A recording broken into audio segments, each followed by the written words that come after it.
안녕하세요. 계속해서 요한복음 3장부터 11장까지 생명이 각종 상황에 사람의 필요를 채우는 9가지 사례 중에 두 번째 메시지를 교통하도록 하겠습니다. 오늘은 두 가지 사례를 다루겠습니다. 그 내용은 5장, 6장에 나와 있습니다. 5장에는 무기력한 사람이 나오고 6장에는 배고픈 사람이 나옵니다. 사실 우리가 무기력한 사람이고 우리가 배고픈 사람입니다. 여기에 38년 된 중풍병자가 있고요. 또 배고픈 5,000명이 있습니다. 이 사람들의 필요는 뭐냐면 생명이 필요하다는 거예요.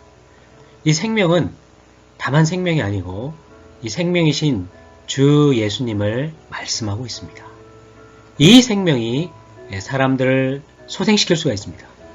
이 중풍병을 치료하여 움직일 수 있게 합니다. 살아나게 하는 겁니다. 또 이 생명이 배고픈 사람들의 모든 필요를 채워줄 수가 있습니다. 육체적인 필요를 채울 뿐만 아니라 정신적인 배고픔을 채우고 또 영적인 배고픔까지 다 채울 수 있는 것입니다. 이 생명이 되신 주 예수님을 더욱더 누리기 원합니다. 네 번째 사례를 보게 되면 요한복음 5장에 나와 있습니다. 여기에 무기력한 사람이 있는데 이 사람은 생명이 그 사람을 소생시키는 것이 필요하다는 겁니다. 이 생명이신 그리스도께서 이 38년 된 중풍병자를 치료할 수가 있습니다. 여기에 그 예루살렘에서 일어났던 일인데 예루살렘은 종교의 중심지였습니다. 우리가 말하는 종교는 뭐냐면 생명이 없이 하나님을 섬기는 것, 하나님을 위해 일하는 것을 말하고 있습니다. 종교와 생명은요 완전히 반대됩니다. 종교가 율법을 지키게 하는 것은 충분하지 않으나 아들께서 생명을 주시는 것은 충분하다는 겁니다. 종교는 생명을 또 대적하고 있고 생명을 주신 것과 심판을 행하시는 것에서 아들은 아버지와 동등하신 것을 말씀하고 있습니다. 그리고 아들은 사중 증언을 가지고 있습니다. 이 아들에 대한 사중 증언을 보면 첫 번째 침례자 요한의 증언, 두 번째 아버지의 일의 증언, 세 번째 아버지의 증언, 네 번째 성경의 증언이 있습니다. 할렐루야! 이러한 주 예수님, 놀라운 생명이신 그리스도에 대한 증언이 있음을 찬양합니다. 요한복음 5장 1절 보게 되면 이 일이 있은 후에 유대인의 명절이 되어 예수님께서 예루살렘에 올라가셨다. 이렇게 말씀하고 있습니다. 여기 명절은 그 누리는 거잖아요. 즐거운 날입니다. 그런데 여기서 즐거운 일이 발생하는 것이 아니고 다른 일들이 밑에 발생하는 걸 볼 수가 있습니다. 예루살렘에 있는 양의 문 가까이에 히브리 말로 베데스다라는 못이 있었고 거기에 행각 5이 있었습니다. 이 종교는 뭐냐면요. 양의 문을 만들어요. 문을 만들고 그 안에 사람들을 가둡니다. 베데스다 못인데 이 베데스다 못은 긍휼의 못입니다. 근데 이러한 종교적인 방법으로 이걸 치료하려는 거죠. 행각. 그래서 행각 5은 이제 종교적인 그 책임을 지려고 하는 사람들이 잠시 머무는 곳이죠. 근데 그 베데스다 못 근처에는 수많은 병든이가 있었다는 겁니다. 이 종교는 뭐냐면요. 사람을 병들게 합니다. 사람을 치료하지 못해요. 생명은 사람을 살리고 공급하고 활력화되게 하는데 이 종교는 뭐냐면 사람을 병들게 합니다. 특별히 첫 번째 눈멀게 해요. 이 눈먼 것은 하나님을 보지 못하게 하는 겁니다. 살아계신 주 예수님을 보지 못하게 하는 겁니다. 생명 주시는 영을 누리지 못하게 하는 겁니다. 다리 저는 것은 이 생명에 따라서 하나님을 살아내는 것, 합당하게 행하지 못하게 하는 겁니다. 그리스도를 살아내지 못하게 하는 거예요. 그게 종교입니다. 또 손발이 오그라들었대요. 몸의 기능, 이 손과 발은 몸의 지체잖아요.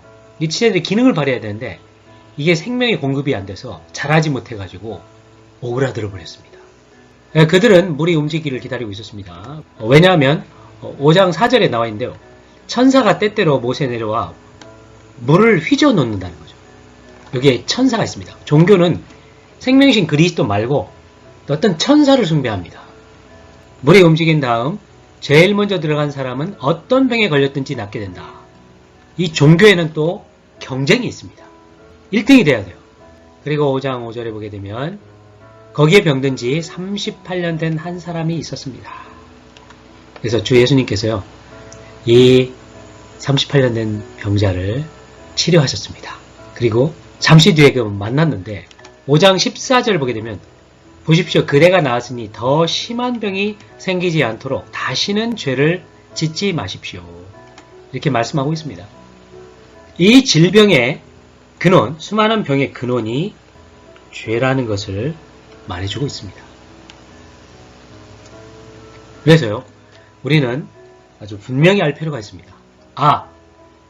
38년 된 병자가 이 죄 때문에 병이 걸리게 되었고 그가 치료받지 못하고 누워있었다는 겁니다. 그가 많은 종교의 누림, 종교가 가지고 있는 어떤 틀, 그리고 장소, 그리고 그 테두리 안에 가서 있었지만 그는 치료받을 수가 없었습니다. 그러나 주 예수님의 말씀으로 그는 치료될 수가 있었습니다.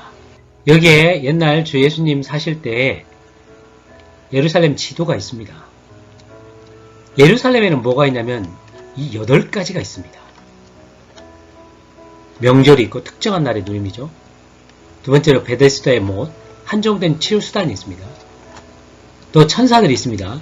한정된 치료수단을 움직이는 못을 동하게 하는 천사들이 있습니다. 또 거룩한 성전이 있습니다. 이것은 예표이고 외적입니다. 또 거룩한 성이 있습니다. 성이 이렇게 있죠. 그리고 안식일이 있습니다.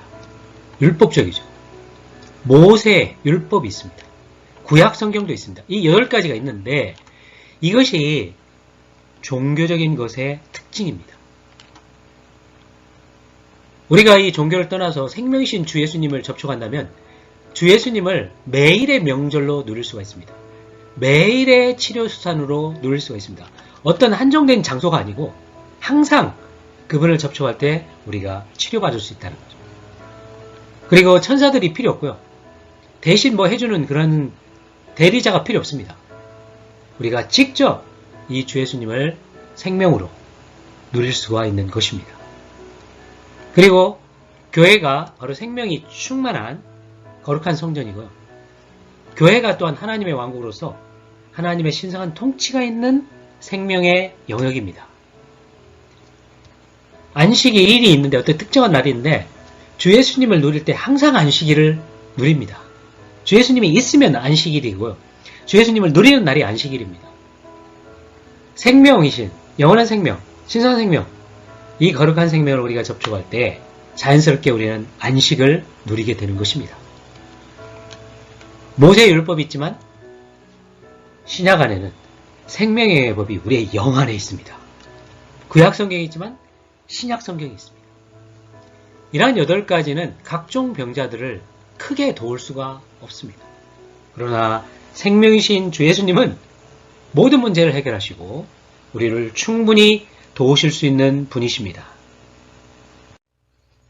그러면 어떻게 생명이 사람들을 소생시키는가에 대해서 교통하도록 하겠습니다. 여기에 중요한 성경 구절인데요. 요한복음 5장 24절입니다. 내가 진실로 진실로 여러분에게 말합니다. 내 말을 듣고 나를 보내신 분을 믿는 사람. 여기서 나를 보내신 분은 아버지 하나님입니다. 우리가 하나님을 믿을 필요가 있습니다. 주 예수님의 말씀을 듣고 하나님을 믿을 때 우리는 영원한 생명을 얻었습니다. 그리고 심판을 받지 않습니다. 영원한 멸망, 불모소에 들어가지 않습니다. 그리고 죽음에서 나와 생명 안으로 들어갔습니다. 이 놀라운 전이가 있거든요. 우리가 죽음에서 나와 생명 안으로 들어가는 자들이 되기만 합니다. 여기에 하나님이 계십니다. 사람을 창조하셨습니다. 근데 사람이 타락해가지고 사탄의 본성과 하나님이 창조하신 선한 본성, 선과 악을 가진 존재가 되었습니다. 사람은 두 본성을 갖고 있습니다. 그래서 이 두 본성을 가진 사람은 죄인입니다. 죄인. 근데 이 죄가 모든 질병의 근원이라는 거죠. 눈을 멀게 하고 다리를 절게 하고 손발을 마르게 하고 그 다음에 38년 된 중풍병자로 만든다는 것. 이 모든 질병의 근원은 뭐냐면 죄 때문에 그렇습니다. 이 죄인이 죽습니다. 죽으면 무덤에 들어가죠. 근데 무덤에 들어갔다고 다 끝나는 게 아닙니다. 믿지 않는 사람은 음부에 고통받는 구역에 가게 됩니다. 결국 천년왕국 끝에 심판의 부활을 갖게 됩니다. 흰보자의 심판을 받게 되고 영원한 불못, 둘째 사망을 맛보게 되는 겁니다. 그래서 죽음, 심판, 여기 심판이 여기 흰보자 심판입니다. 죽음, 영원한 멸망입니다. 우리가 이 길을 가겠습니까? 우리는 또 다른 길이 있음을 알아야 합니다. 하나님께서 육체가 되셔가지고 예수 그리스도가 되었습니다. 그분은 치료자이십니다. 그분은 인생을 사셨습니다. 그때 자신의 뜻을 구하지 않고 아버지의 뜻을 구하셨습니다. 그리고 이 아들은 사중 증거를 갖고 있습니다. 침례 요한과 아들의 일과 아버지와 성경의 이 증거를 가지고 있습니다. 그분은 십자가에서 우리의 모든 죄를 위해 죽으셨습니다. 모든 질병을 십자가에서 지고 가셨습니다. 무덤에 들어가셨다가 3일 만에 부활하셨습니다. 할렐루야! 또 승천하셔가지고 이제 그분은 아들을 우리에게 주셔서 우리의 영을 소생시키셨습니다. 이제 드디어 우리는 녹색화가 되게 됩니다. 이 생명을 받아들이게 되었습니다. 생명이 점점 사람 가운데 퍼지게 되죠. 그리고 생명이 충만한 교회 생활, 그리스도의 몸의 생활을 하게 됩니다. 그리고 사람의 아들이 이기는 이들과 함께 오실 때 바로 공중에서 심판을 받게 되는데요. 이 심판을 통과한 이기는 이들이 천년왕국에서 새 예루살렘을 미리 맛보게 될 것입니다. 결국 새 예루살렘은 완전히 치료된 모든 성도들로 구성됩니다. 여기에서 신성한 생명을 영원히 극도로 누릴 것입니다. 믿는 이들이요, 생활을 하다가 죽게 되면 음부의 낙원에 가게 됩니다. 낙원에서 잠들어 있다가 이기는 이들은 여섯 번째 인이 떼어질 때 사내 아이로 휴거될 겁니다. 또 천열매로 휴거되어 삼층천 보호자의 하나님의 아들과 함께 있을 겁니다. 그리고 대환란 말에 공중으로 재림할 것입니다. 그러나 생명이 성숙하지 못한 사람들은 일곱 번째 나팔이 불 때 생명의 부활에 참여하게 되고 거기에 심판을 받게 되고 이기지 못한 사람은 손실을 받게 되고 훈련을 받게 될 것입니다. 어쨌든 새 예루살렘에서 영원토록 우리가 이 영원한 생명을 충만히 누릴 것입니다. 우리가 이 생명의 길을 가겠습니까? 아니면 죽음의 길, 심판의 길을 가겠습니까? 우리는 모두 생명의 길을 가기 원합니다. 주 예수님을 믿음으로 이러한 생명이 충만한 교회 생활, 천년왕국, 새 예루살렘을 맛보기 원합니다. 이러한 주 예수님의 생명의 말씀을 우리가 영접할 때 우리는 즉시 치료가 됩니다. 생명이 회복되고 기능이 회복됩니다. 사랑과 기쁨이 있고 화평과 오래 참음이 있고 인자와 선함이 있고 진실함과 온유와 자제가 넘칩니다. 또 찬송과 기도가 넘치고 간정과 신원이 넘치고 복음 전파, 목양과 봉사가 넘칩니다. 완전히 회복되게 되는 것입니다. 할렐루야! 우리가 이러한 회복의 길을 가기 원합니다. 그러면 당신은 무엇을 따르겠습니까? 종교를 따르겠습니까? 베데스다, 천사들, 거룩한 성전과 성, 안식일, 모세의 율법 이런 것들을 따르겠습니까? 아니면 생명의 말씀을 따르겠습니까? 이 생명의 말씀은 치료하는 말씀, 천사보다 뛰어난 말씀, 인격인 말씀, 내적인 영원한 생명을 주는 말씀, 더 이상 죄를 짓지 않도록 하는 말씀입니다. 이 생명의 말씀이신 주 예수님을 따르기 원합니다. 계속해서 다섯 번째 사례를 보겠습니다. 다섯 번째 사례는 요한복음 6장에 나와 있습니다. 여기에 배고픈 사람들이 있습니다. 이 필요는 생명이신 주 예수님이 그 사람들을 먹이는 것입니다. 배고픈 세상입니다. 험난한 세상이 있습니다. 먹이시는 그리스도, 평안을 주시는 그리스도가 필요합니다. 이 그리스도는 생명의 떡입니다. 우리의 육적인 배고픔, 영적인 배고픔, 모든 배고픔을 해결해 줄 수 있는 분이십니다. 세상에서는 썩어 없어져가는 양식을 추구합니다. 그런데 주 예수님은 영원한 생명에 이르기까지 결코 없어지지 않는 양식이십니다. 이 양식을 우리에게 분배하시기 위하여 그분은 다음과 같은 과정을 거치셨습니다. 하늘로서 내려오셨죠. 육체가 되셨고 십자가에서 죽으셨고 내주하시기 위하여 부활하셨고 또 승천하셨고 생명전 영이 되셨고 생명의 말씀으로 체현되시고 실제화 되신 분이십니다. 할렐루야. 그분 안에 생명이 있습니다. 주 예수님 안에 생명이 있습니다. 그분을 믿을 때 우리가 생명을 갖게 되는 것입니다. 그리고 이 세상은 배고픈 세상이다. 영과 혼과 몸이 굶주려져 있습니다. 요한복음 6장 4절 보게 되면 그 무렵 유대인의 명절인 유월절이 다가오고 있었다. 명절이라는 것은 즐거운 날이지 않습니까? 추석이나 설을 생각해 보십시오. 그런데 그들은 배고팠습니다. 우리 6장 7절을 보게 되면 200데나리온어치 떡도 부족하다. 부족합니다. 만족이 없습니다. 넘침이 없습니다. 그리고 여기에 한 아이가 보리떡 5개와 물고기 2마리를 가지고 있습니다. 아주 작은 것을 갖고 있다는 거예요. 6장 27절을 보게 되면 썩어 없어지는 양식을 위해 이른다. 이 양식은 썩어 없어지는 양식입니다. 그리고 6장 49절 보게 되면 여러분의 조상은 광야에서 만나를 먹고도 죽었다. 결국 죽습니다. 먹고도 죽을 수밖에 없는 거죠. 히브리서 9장 27절에 보게 되면 사람에게 한 번 죽는 게 이미 정해져 있다는 거예요. 죽은 후에는 심판이 있다는 겁니다. 그래서 이 타락한 사람은 영과 혼과 몸은 굶주려져 있습니다. 이 사람은요 세 부분으로 되어 있습니다. 영, 혼, 몸. 데살로니가전서 5장 23절에 나와 있죠. 이 사람은 두 본성을 갖고 있습니다. 하나님이 창조한 선한 본성, 또 사탄이 넣어준 악한 본성, 이 두 본성을 다 갖고 있습니다.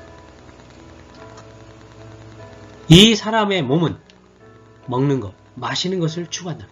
더 맛있는, 더 자극적인 음식, 더 시원한 것, 더 뜨거운 것, 이런 것을 추구한다. 굶주려 있기 때문에 그렇습니다. 사람의 영혼은 오락, 게임, 취미 등등에 중독되어 있습니다. 더 재밌는 것, 더 센 것, 더 강력한 것, 더 멋있는 것, 이거에 굶주려져 있습니다. 사람의 영은 이단에 빠져 있습니다. 점치러 가고 무당 구슬하고 종교적인 기도를 하고 성지 순례를 하고 이런 모든 게 뭐냐면 그 영이 굶주려져 있다는 겁니다. 파스칼은 사람 안에 진공이 있다는 겁니다. 여기 아주 쑥 빨려 들어가잖아요. 사람이 아주 진공 상태입니다. 사람은 온 우주를 담아도 채울 수가 없습니다. 그 무엇도 사람을 채울 수 없습니다. 전도서 3장 11절에 보게 되면 하나님이 모든 것을 지으시되 때를 따라 아름답게 하셨고 또 사람에게 영혼을 사모하는 마음을 주셨느니라. 사람 안에 영원한 생명이 없다면 그 사람은 만족할 수 없습니다. 왜냐? 그렇게 만들어졌기 때문에 그렇습니다.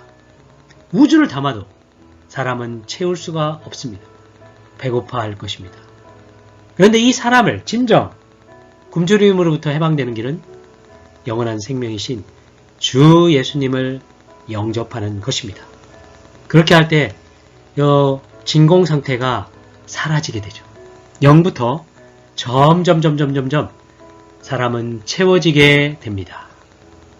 계속해서 요한복음 6장에 있는 생명의 먹임을 보겠습니다. 주 예수님께서는요, 5방면의 떡이십니다. 하늘에 속한 만나이십니다. 여기에 하나님이 계십니다. 하나님께서 사람을 창조하셨습니다. 이 창조된 사람이 타락하였습니다. 악한 본성, 선한 본성을 가지게 되었습니다. 창조된 선한 본성, 타락한 악한 본성이 있습니다. 이 사람은 항상 배고픕니다. 이 문제를 해결하기 위하여, 이 음식 문제를 해결하기 위하여 하나님께서 육체가 되셨습니다. 그분이 예수 그리스도십니다. 예수 그리스도는 하늘에서 내려온 떡입니다. 참떡이고 하나님의 떡입니다. 불신자들은 멸망하는 음식을 먹고 있습니다. 그러나 하나님은 예수 그리스도를 생명의 떡으로 주셨습니다. 하늘에서 내려온 떡은 하늘에 속한 본성을 갖고 있다는 겁니다. 우리를 땅에 속하게 하지 않고 하늘에 속하게 한다는 겁니다. 그리고 참떡은 이 실제를 우리에게 가져다 주는 거죠. 땅에 속한 떡은 없어지지만 이 떡은 없어지지 않습니다. 진정한 실제입니다. 하나님의 실제, 그리스도의 실제, 그 영의 실제를 우리에게 주시는 떡입니다. 또 주 예수님은 하나님의 떡입니다. 하나님의 생명과 본성을 가지고 계신 분, 하나님으로 조성된 떡입니다. 우리가 다만 이 떡을 먹을 때 우리는 하나님으로 조성되게 되는 거죠. 이분이 인생을 사셨고 십자가에서 죽으셨습니다. 피와 살이 나누어졌습니다. 피는 우리에게 음료가 되었고 살은 우리의 떡이 되었습니다. 할렐루야! 그분이 무덤에 들어가시다가 부활하셔 생명 주시는 영이 되셨는데 이 생명 주시는 영 안에 주 예수님의 모든 과정의 성분이 그 안에 있습니다. 신성도 있고 인성도 있고 인생도 있고 죽음도 있고 부활이 있습니다. 또 승천이 있습니다. 이 생명 주시는 영은 생명의 떡이고 살아있는 떡입니다. 그래서 우리가 이 떡을 먹을 때 생명, 조에를 헬라어로 조에입니다. 이 조에화되는 겁니다. 영원한 생명을 얻는 겁니다. 또 살아있게 됩니다. 활력화되게 됩니다. 세상을 초월하게 되는 거죠. 그래서 하나님께서는 승천 안에서 이 생명의 떡을, 이 생명 주시는 영을 계속적으로 끊임없이 분배하고 계십니다. 그리고 이 생명을요, 생명의 떡을 교회, 그리스도의 몸 안에서 풍성히 누리게 하시고 또 주님이 다시 오신 후에 이긴 이들은 천년왕국에서 새 예루살렘을 미리 맛볼 만큼 풍성하게 누릴 것입니다. 새 예루살렘에서는 모든 성도들이 극도로 이 생명의 떡을 누릴 것입니다. 구약의 이 생명의 떡의 그 모든 걸 보게 되면요, 창세기 2장에 생명나무가 나옵니다. 출애굽기 16장에 만나가 나와요. 그리고 출애굽기 25장에 보면 임재의 떡이 나오고 또 감추인 만나가 나옵니다. 이게 다 생명의 먹임에 관련된 겁니다. 그리고 가나안 땅에서 좋은 땅의 소산이 나옵니다. 이러한 소산을 누리는 것, 생명의 떡을 누리는 것은 건축을 위한 것입니다. 또 신약에서 보게 되면요, 이 생명의 떡이신 그리스도, 요한복음 6장 오늘 교통했습니다. 그 내용이 나오고 고린도전서 10장에 보게 되면 이 그리스도께서 우리의 영적인 음식이 되셨다는 겁니다. 고린도 교회는 많은 문제가 있었습니다.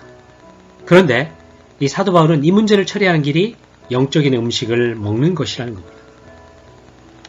우리에게 생명의 떡이신 그리스도가 있습니다. 더욱 먹기 원합니다. 먹는 교회 생활을 회복하기 원합니다.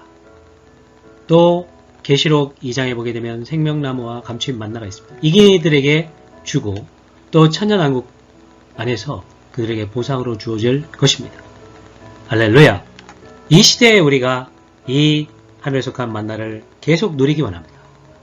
또 영원 가운데 생명나무이신 그리스도를 우리가 영원토록 먹을 것입니다. 누릴 것입니다. 할렐루야! 이러한 생명의 떡을 실제적으로 먹는 길은 뭐냐면 하나님의 말씀을 꼭꼭 씹어 먹는 겁니다. 이 말씀을 다만 읽는 게 아닙니다. 이 말씀을 먹는 겁니다. 예를 들어서 요한복음 6장 57절처럼 나를 먹는 그 사람도 나로 말미암아 살 것입니다. 이거잖아요. 이 말씀을 우리가 반복해서 큰 소리로 영을 사용해서 선포하고 누리는 겁니다. 나를 먹는 그 사람도 아멘. 나를 먹는 그 사람도 아멘. 나를 먹는 그 사람도 우리는 주 예수님을 먹는 사람입니다. 나로 말미암아 살릴 것이다. 우리는 주 예수님으로 살 것입니다. 나로 말미암아 살 것이다. 얼마나 달콤합니까? 우리가 매일매일 이러한 말씀을 먹을 수가 있습니다. 이러한 주 예수님을 먹는 효과가 있습니다. 이 먹는 것은 말씀을 씹고 소화하고 동화하는 것입니다. 이렇게 말씀을 먹을 때, 주 예수님을 먹을 때 우리는 바다 위를 걸을 수가 있습니다. 이 세상의 어떤 것들을 초월할 수 있는 것입니다. 그리고 예수님을 접촉하여 모든 질병을 치료할 수가 있습니다. 예수님의 옷깃을 만짐으로 치료될 수가 있습니다. 또 가나안 여인의 딸의 귀신을 쫓아낸 듯이 우리가 귀신을 쫓아낼 수가 있습니다. 먹을 때 귀신이 나가고 먹을 때 귀신을 쫓아낼 능력을 갖게 되는 것입니다. 생명이 그런 악귀를 쫓아낼 수가 있습니다. 마지막으로 우리가 그리스도를 먹을 때 그분을 살아 나타내게 됩니다. 우리를 볼 때 사람들이 그리스도를 보게 됩니다. 그리스도의 표현이 우리를 통해 나타나는 것입니다. 마지막으로 마음을 활짝 여시고 주님을 영접하는 기도를 하겠습니다. 주 예수님, 저는 죄인입니다. 저는 38년 된 중풍병자입니다. 심히 배고픈 사람입니다. 저를 구원하여 주십시오. 주 예수님, 저를 구원하시기 위해 당신께서 모든 과정을 거치심을 감사합니다. 육체가 되시고 인생을 사시고 십자가에서 내 죄를 끝내시고 부활하심으로 영원한 생명을 주심을 감사합니다. 주 예수님, 당신이 필요합니다. 주 예수님, 주 예수님, 당신을 영접합니다. 저의 죄를 용서하여 주십시오. 저의 질병을 치료하여 주십시오. 저의 배고픔을 채워 주십시오. 주 예수님, 당신을 먹습니다. 할렐루야!